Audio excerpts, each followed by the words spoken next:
तल रतनको अरू केही नथी गाडी जुध्या फिटाउने त्यसलाई ए ग्यारेजमा काम गर्दो आऊ मुलसुरी बाटै थिए यही धाया बाटो ओडो जाने त्यसो भए घर बुढो उद्यो अस्ति हतार आऊ त्यति समस्या छ कसैले के गर्दैनन् कसैले हालिदियो पोरी नाइ भएर त्यति भनेर ओडा जतिले भन्न आम्मा भने तमी त अँधेरा गोर्खा ऊ हौ भने बोल्न जान्ने पालिका गई किन ढुल्लाऊ पनि आफ्नो जनताको भोलि भोट हालाउनु छ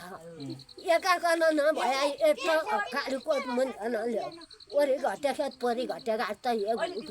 उइकन त हामीले सुन्नु पर्छ कर भएपछि फलाना घर दियो भने हालिदिया त हामी दुई हाँसु बुहारी जाउँ त हगी हालिदिने त्यही त अब पर्सि फेरि भोट माग्न आउँछन् अनि आऊ त्यही बेलै हुन्छ अनि पढे बेला अडिदिनु पऱ्यो नि त जनताको हो त्यही त हामी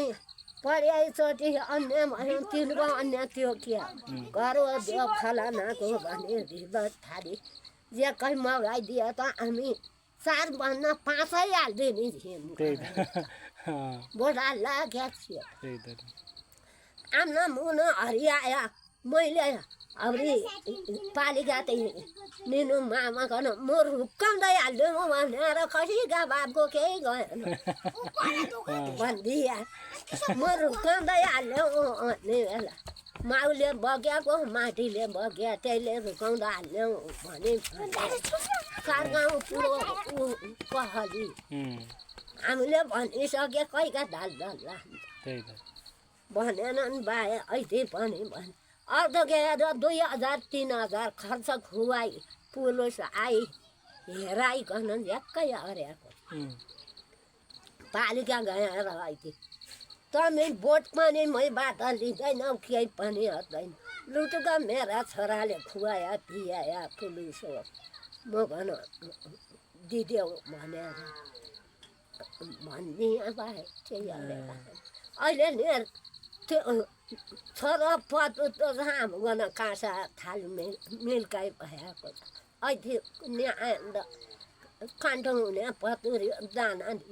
हाम्रो त्यो राम्रो भयो कि भएन आफ्नो छोरो पतुरी दिएर खाइले हुन्छ आम्मा हुन्छ के भाइ त्यही त त्यसो अहिले माइतबाट आउनुभयो आऊ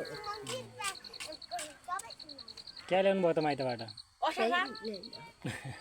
सामान ल्याउनु भयो